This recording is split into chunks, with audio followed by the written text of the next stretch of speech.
everything in life is only temporary. If things are going well, enjoy it. If things are not going well, don't worry. It won't last forever. Marilyn Monroe, The Human Mind, amid the endless ups and downs of life, the impermanent nature of all things. Joy doesn't stay forever, but sorrow also has no right to reign eternally. Life, after all, is a continuous chain of motion where no state lingers long enough for us to despair or become complacent. When life is radiant, know to pause and feel it. Happiness, if not cherished, will slip away quietly like a sunset that fades before we can fully admire it. Enjoying here doesn't mean blindly immersing oneself, but having a profound awareness of the value of the present moment. A smile, a peaceful afternoon, a rare sense of tranquility, for it is that gratitude that makes joy complete and deeper. Conversely, when everything turns dark, difficulties are just a segment of the road, not the entire journey. Like dark clouds that must eventually drift away to make room for a clear sky, pain or failure will also recede as time marches forward. Understanding that temporariness helps people not to be drowned in despair, but to hold on to faith and patiently move on. Live slower when happiness arrives, and stay steadfast when adversity visits. When we accept that nothing is forever, we learn to live more balanced, more profoundly.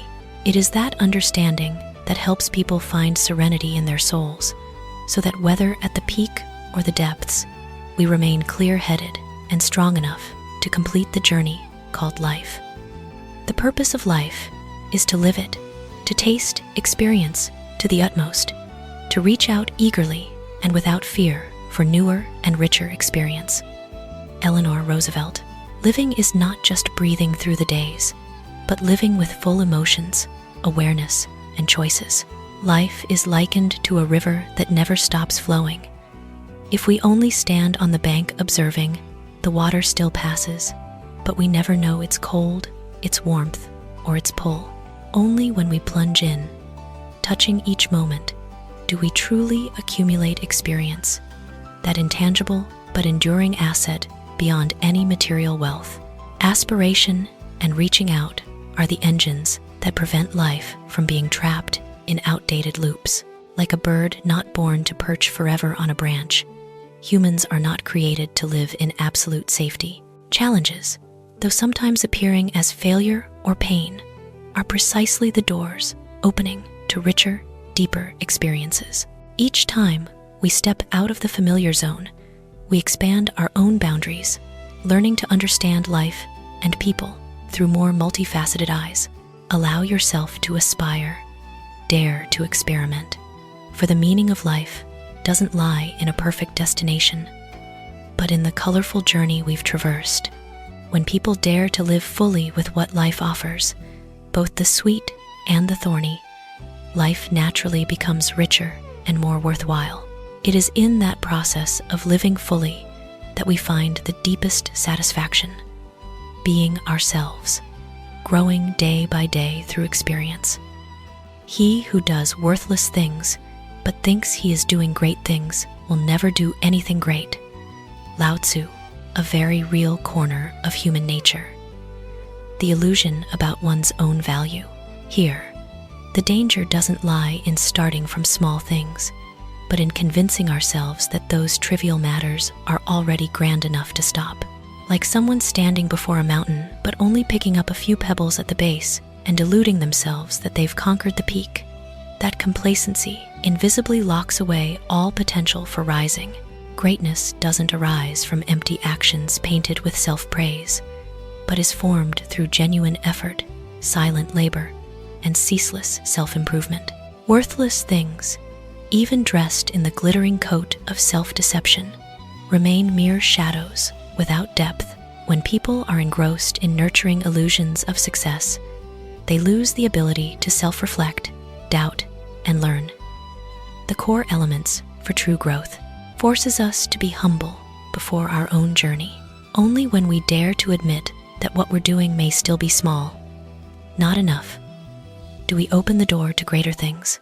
Greatness doesn't come from thinking oneself great, but from ceaseless questioning, ceaseless advancing, and accepting that true value always requires time, sweat, and awakening to form. When people abandon illusions, they truly begin the path leading to things worthy of being called great. In life, never let someone make you feel like you don't deserve what you want. Marilyn Monroe. The intrinsic value of humans. It touches a profound truth. The most vulnerable thing is not the dream, but our faith in ourselves.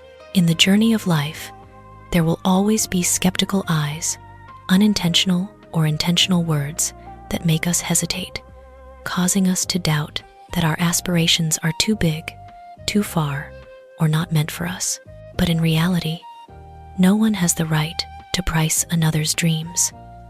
For each desire arises from very personal experiences, yearnings, and potentials. Like a seed lying deep in the soil, if it believes the wind's words that it's too small to rise, it will forever lie still in the darkness. Only when the seed believes it deserves to touch the light does it dare to pierce through the hard soil to sprout. Humans are the same.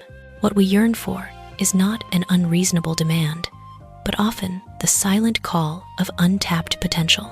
When we let others deny that value, we not only lose the dream, but also lose a part of ourselves. Protect your self-respect like protecting a flame in a strong wind at night. You don't need to prove your value to everyone. Just don't betray your own faith. When you understand that you deserve the good things you desire, you will walk more steadily, more lightly, and life will gradually open doors that match. Because in the end, the one who needs to believe in you first is you. I'd rather attempt to do something great and fail than to attempt to do nothing and succeed. Robert H. Schuller. The spirit of daring to step out of the comfort zone, daring to accept risks, to touch values greater than oneself. Failure here doesn't carry the hue of weakness or defeat, but like a scratch on a warrior's sword, proof that they've charged forward, fought, lived fully. Conversely, success in doing nothing carries a chilly safety, like a boat forever anchored in the harbor, secure, but never knowing the vast ocean or fierce waves. The value of a person doesn't lie only in the final result, but also in the journey of commitment, in dreams big enough to scare us, yet we still pursue. When daring to attempt something great, even if failing, we still gain experience, maturity, and a quiet pride that we haven't lived in vain. It is that spirit that creates positive energy, encouraging people to act, believe in their abilities, and accept that failure is sometimes the necessary price to get closer to the true meaning of success. Even if I knew that tomorrow the world would go to pieces, I would still plant my apple tree. Martin Luther. Not naivety in the face of tragedy, but a conscious choice of faith amid chaos. When the world is imagined on the brink of collapse, people easily give up, letting despair lead the way. Yet the act of planting an apple tree is a small, simple gesture, but full of symbolism. It represents hope, continuity, the belief that life is still worth cultivating, no matter how fragile the future. Like a farmer sowing seeds in winter, we may never sit under the tree we planted, but that doesn't make the action meaningless. On the contrary, the indifference to the outcome makes it noble. Human dignity shines brightest when facing the utmost uncertainty. Still choosing good, still nurturing beauty, still believing in values longer lasting than immediate fear. Planting an apple tree on doomsday isn't to challenge fate, but to affirm that even if the world shatters, the human spirit of living, creating, and hoping isn't easily destroyed. It is that choice that brings a profound positive energy. It makes us understand that the meaning of life doesn't lie in controlling the future, but in living fully and kindly in each present moment. It's not that your life is getting harder, it's that you've become stronger. Oprah Winfrey. The growth of humans through the years. At first glance, we might think life is becoming heavier, with challenges piling up. But in reality, the change isn't in the outside world, but in our inner self. Life remains the same, with its sudden rains and bumpy roads as always. Only our shoulders are now tougher to bear, our hearts steady enough to endure, and our minds clear enough to face. Strength doesn't come overnight, but is forged through each scratch of experience, like steel that must pass through red fire to become sturdy. Humans need collisions with loss, failure, and pain to form resilience. Things that once made us falter are now just markers reminding us how far we've come, not because the challenges have shrunk, but because we've grown, learned to view difficulties with calmer eyes. If today you find yourself able to endure what once seemed impossible, it's not because fate has become harsher, but because you've evolved in silence. That strength isn't noisy, isn't showy, but exists in how you rise after falling, in patience before adversity, and in the belief that you have the ability to continue. When realizing that, people learn to cherish themselves, smile at the past, and stand firmer on the road ahead. Life is a game. If we play it passively, we will lose. If we play it actively, we will win.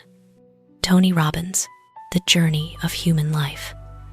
Not to downplay difficulties, but to emphasize choice and attitude. In every game, those who only watch, waiting for others' moves, will soon be swept by rules they don't control. Life is the same. When living passively, leaving it to fate, letting circumstances lead, we easily become losers even before starting. Being active here doesn't mean blind recklessness, but daring to take the controller of one's own life. That's when we dare to decide, dare to take responsibility, dare to step forward even without seeing the whole path. Like a player who knows the rules, accepts risks, and is flexible in each situation. Active people don't fear failure, for they understand each fall carries a lesson. Winning doesn't lie only in the final result, but in truly participating, living fully with each choice. Conversely, a passive lifestyle gradually makes people lose inner strength. When accustomed to waiting for arrangements, accustomed to blaming circumstances, we strip ourselves of chances to change destiny. Life favors no one, but it always rewards those who dare to join with clear spirit and will. Being active is a silent declaration that we don't just exist, but want to master our journey. Life isn't a chessboard where we're passively checkmated, but an open game where everyone has the right to choose how to play. When living actively, win or lose at each stage, we are still the ultimate winner, for we've lived true to our abilities, aspirations, and resilience. Life is too short to waste even a second thinking about anyone who doesn't like you. Unknown. The greatest value of human life is time and mental energy, and nothing is more wasteful than giving those precious things to others' indifference or prejudices. When we concern ourselves with those who don't love us, we unwittingly place them at the center of our lives, letting their emotions control our peace. Life is likened to a candle burning quietly in the wind. Each second that passes is a part of light that can't be reclaimed. Yet, sometimes people choose to use that light to illuminate cold eyes, judgments without constructiveness. That's like watering barren land that never sprouts, while good seeds around us wait to be nurtured. Those who don't like you don't define who you are, and their thoughts aren't the measure of your life's value. Turn back to care for your inner world. Instead of wondering why someone doesn't accept us, spend time loving ourselves, cherishing those who truly care, and investing in what makes us grow. When we understand that not everyone needs to like us, we'll be lighter, freer, and truer to life. Life is short, not to please everyone, but to live true to our values. When we stop wasting time on unkind gazes, we open space for joy, creativity, and worthy relationships. And in that choice, we find peace, a peace from knowing our time is placed rightly. Don't cry because it's over. Smile because it happened. Dr. Seuss, How Humans Face Loss and Change. It doesn't deny the sadness when something ends, but gently guides us to shift perspective, from regret to gratitude, from heartache to appreciation. In life, people often attach to beautiful moments so much that they forget everything has an end. When the end comes, we easily sink into emptiness, as if the value of all that passed vanishes too. It's the fact that it happened that's most precious. Life is like a book with many chapters. Some chapters make us smile, some make us cry, but no chapter is meaningless. If we only cry when a chapter ends, we'll forget that those pages once brought emotions, lessons, and growth. Beautiful memories, though no longer present, still live quietly in the mind, contributing to who we are today. Smiling isn't forgetting the sadness, but acknowledging that the good thing existed and is important enough to be kept in the heart with warmth, not pain. Encourages people to learn to let go without denying, to move on without rejecting the past. When we smile for what happened, we give memories a peaceful place, no longer tormenting. We understand that the end isn't failure, but a natural part of the living journey. Instead of letting the sadness of loss drown the present, let gratitude uplift the soul, for it's how we remember the past that decides the lightness or heaviness of the heart when stepping into the future.